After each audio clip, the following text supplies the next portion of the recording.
Good evening. Thank you all for coming. Thank you for your patience.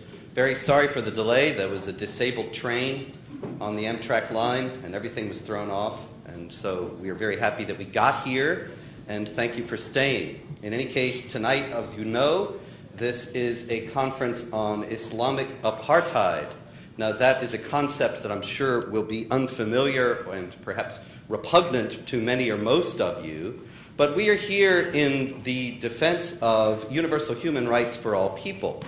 And we have a roster of speakers who are going to explore various aspects of how Islamic law and its traditional formulations today around the world is an instrument all too often for the oppression of women, of non-Muslims, and of even non-Arabs. This is a human rights issue that ought to be of concern to any of you if you are really interested in the idea of equality of rights for all. If you take, for example, the ideas that are encapsulated in the Universal Declaration of Human Rights of the United Nations that was adopted in 1948, and it is an extraordinary document in many ways. And one of the ways, obviously, that it is extraordinary is that it calls upon all the governments of the world to guarantee equality of rights before the law for all citizens. Now, what is very interesting about that is that it led to various critiques that were done by Muslim leaders in the wake of its adoption.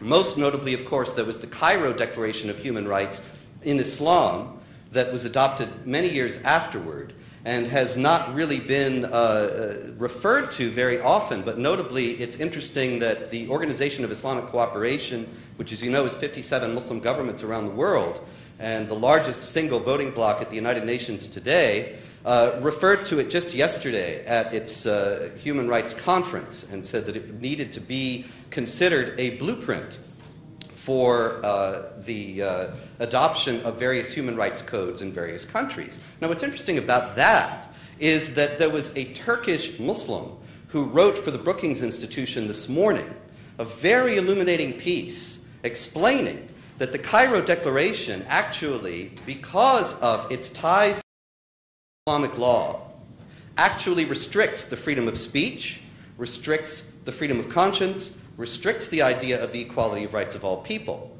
Even before this Cairo Declaration was adopted, in Iran, there was a mullah named Sultan Hussein Tabande who wrote a critique of the Universal Declaration of Human Rights, in which he explained that the idea of the equality of rights of all people before the law was not in accord with Islam as classically formulated. Now, this is Sultan Hussein Tabande, who was a mullah, a high-ranking mullah in Iran, a Sufi for that matter, and not somebody who I am making up or inventing or conjuring out of the air. You can look this up for yourself and read his book. I highly recommend it. And in the book, he defends the principles regarding blood money. As most of you are probably familiar, in Islamic law, if you kill someone, then you can make redress. If the family of the deceased agrees, then you can make recompense by paying them a sum, and that's the end of the matter. But there is a sliding scale, and this is specified by all the madhhab, the schools of Islamic jurisprudence. It is something on which they agree, and the Sunnis and the Shiites as well agree upon that there's a sliding scale. And that scale is that for a Muslim, if you kill a Muslim, you pay a certain amount. If you kill a Christian, you pay less. If you kill a Hindu, you pay less than that. If you kill a Jew, you pay less, and so on. And Tabande actually defended this idea on the basis of the fact, as he saw it, that Muslims having the fullness of faith, the fullness of the truth, their lives were simply more valuable than those of non-Muslims. Now, is it hateful or racist or bigoted to read Tabande's book and to tell you about it today? Who exactly is the racist and the bigot? When he is the one who is saying, yes, that's very funny, that's very good, but actually the reality of the matter is that you can sit there and you can say that, but I'm the one up here defending the principle of the equality of human rights for all people, regardless of creed, and you are heckling when I am telling you about a Muslim leader who actually said that non-Muslim lives are less valuable than those of Muslims, and you call me a bigot? And look, this is not, he didn't make this up either. This is something that is entrenched within Islamic law. Now, there's going to be a question period later, sir, so I thank you, but I'm going to take questions later. I'm not going to take any questions now, and I'm not going to get in any discussions now. I'm going to take questions later. We're going to have a program here of about 20 minutes from me, 20 minutes from Ms. Geller, 20 minutes from Ms. Darwish, 20 minutes from Mr. Deng, and then we're going to have questions and answers. Now, no, he didn't, because Umdar As-Salik in Al-Azhar University. Are you familiar with Al-Azhar University in Cairo? Why are you being so rude? Why don't you respect my human rights? Why are you being so rude? Why don't you respect my freedom to speak? Why are you being so rude and trying to override my ability to tell the truth? You are fronting for the most repressive ideology on earth. You are covering for an instrument of oppression and an instrument that is making people suffer all around the world. So anyway, the fact is that Tabanda didn't make this up. The fact is that this is a classic part of Islamic law. You can read this in all the manuals of Islamic jurisprudence that are available in English. You can read this in anything that is honest about Islamic law. Al-Azhar University in Cairo, which is the foremost institution in Sunni Islam, certified as a reliable guide to the belief and practice of Sunni Muslims, a manual of Islamic law that specifies exactly the same thing, that the non-Muslims' lives are of less value. And so the principle of the equality of rights of all people is what we are here to defend against the exponents of that. If you are a Muslim and you think, oh no, everybody should have equality of rights, I don't believe that there ought to be people whose lives are less valuable than others, then I think that's great. Then join us in defense of human rights. But the reality is that these things are coming from Muslim leaders. These things are coming from Muslims who have taken upon themselves the claim that they represent the belief and practice of Orthodox, Sunni, and Shiite Muslims. If you are a dissident from that authority, then more power to you. But you're a very small minority, because all the schools of Islamic jurisprudence teach these same things, and I challenge you to to show me where there is one that does not. And that's not all. Of course, as we all know, Muhammad also said, if anybody changes his religion, kill him. He said this, it's attested in the Hadith of Bukhari, and it is attested multiple times. It's also in Muslim, and it is in all the schools of Islamic jurisprudence, which here again teach that the apostate from Islam, somebody who in good faith decides that he does not believe these things and comes to the conclusion that he would like to have a different religion or no religion at all, he must be killed. Now, does that mean he's always going to be killed? Why, of course not. But the death sentence hangs over every apostate from Islam in the world today. Now, that is a human rights issue. That's a human rights abuse. And you are standing on the other side and saying, yeah, I'm defending the people who want to kill apostates. Now, the reality is, though, that if you oppose us, as you obviously do, and we are standing and saying we believe in the freedom of conscience and equality of rights for all, then what do you believe in? Now, yeah, I'll look at any religion. There is no other religion that kills people for leaving it. No.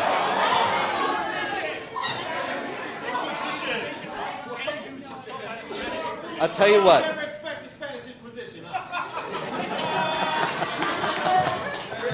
I'll tell you what, if you bring me a real live inquisitor, then you might have a point.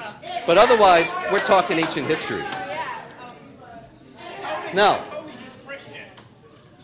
we're talking about the freedom of conscience. and the equality of rights of all people, and you are trying to shout me down. We are also talking about the freedom of speech.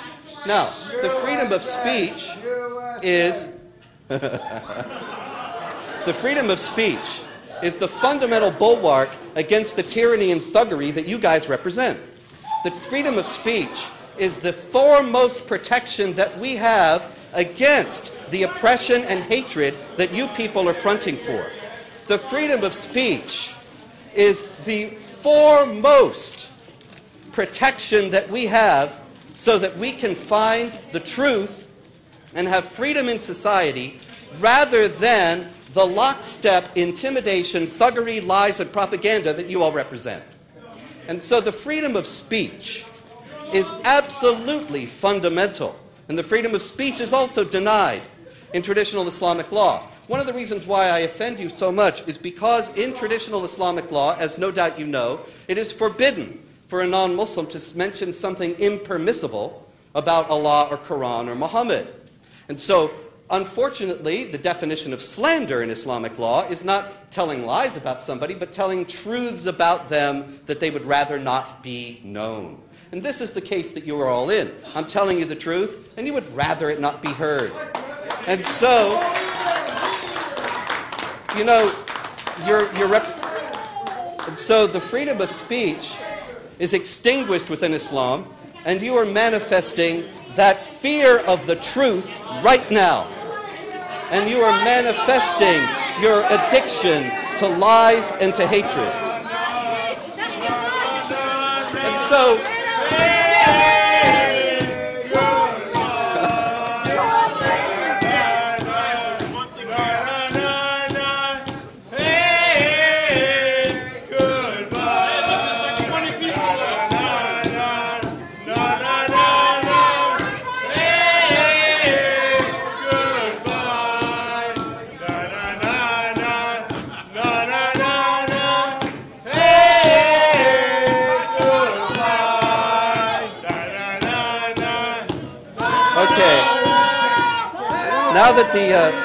now that the forces of oppression, darkness, hatred, and lies are leaving, perhaps the rest of us can have a discussion.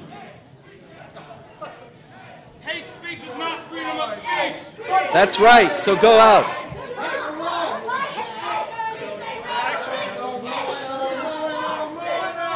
Hit the road, Jack, and don't stop back no more. Hit the road, Jack, and don't come back no more. No more, no more, no more. Hit the road, Jack, and don't come back no more. Okay.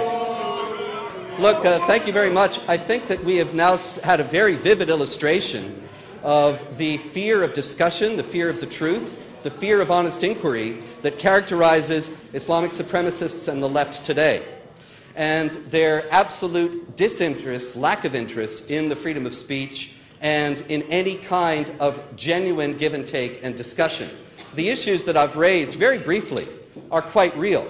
People are suffering for them all over the world. There are apostates from Islam who have been murdered, who have been put on trial for their lives. There was a very high-profile case a few years back in Afghanistan of Abdurrahman, who was arrested and put on trial for his life for leaving Islam. He was able to escape to freedom, but there are many others who were not able to escape. And this is an issue that if anybody is really interested in human rights at all, is going to be standing with us and standing against this kind of oppression and hatred and violent intimidation.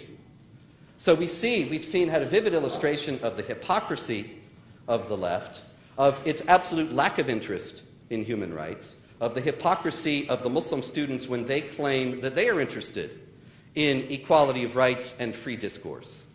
We have seen that all they are about is thuggery, shouting people down, telling lies, and telling the big lie until the truth is utterly marginalized. Now, this is a university, and I'm glad there's still some people here. I'm glad there's still some Muslims here. I hope we're able to have a discussion about this for the rest of the evening. There are some very formidable speakers coming up following me, and I will introduce them all briefly in turn right now. First, in a moment, we'll be bringing up Pamela Geller, the internationally renowned human rights activist. author of Stop Islamization of America, A Practical Guide to Resistance, which is an absolutely essential handbook to defending constitutional values, defending freedom, equality of rights for all people, including Muslims of conscience who are willing to accept the freedoms and the protections that our society, our pluralistic society, allows. We have Nani Darwish, who is an ex-Muslim, who grew up in Gaza and saw firsthand the hatred and the violence that was taught even to the youngest children. And we have Simon Deng, who lived for years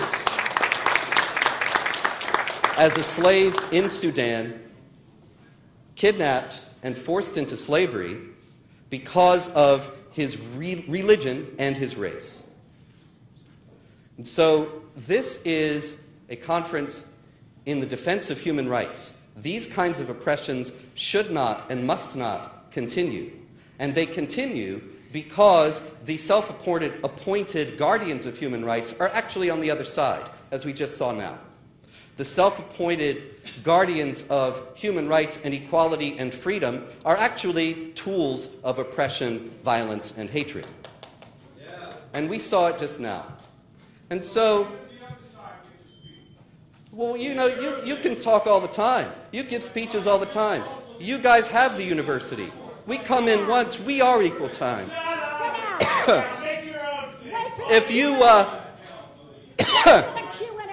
If you want to give a talk, I'll come heckle you. But in the meantime, wait. So now, why can't you exercise at least even the most basic courtesy? Be quiet and wait for the Q&A. Why do you have such a lack of respect for your fellow human beings that you would shout us down and berate us like this? How is it that you have lost all sense of humanity? How is it that you have lost all sense of basic respect for other human beings? Anyway, I would like now to bring up my colleague and friend, one of the foremost human rights activists in the United States and the world, Pamela Geller.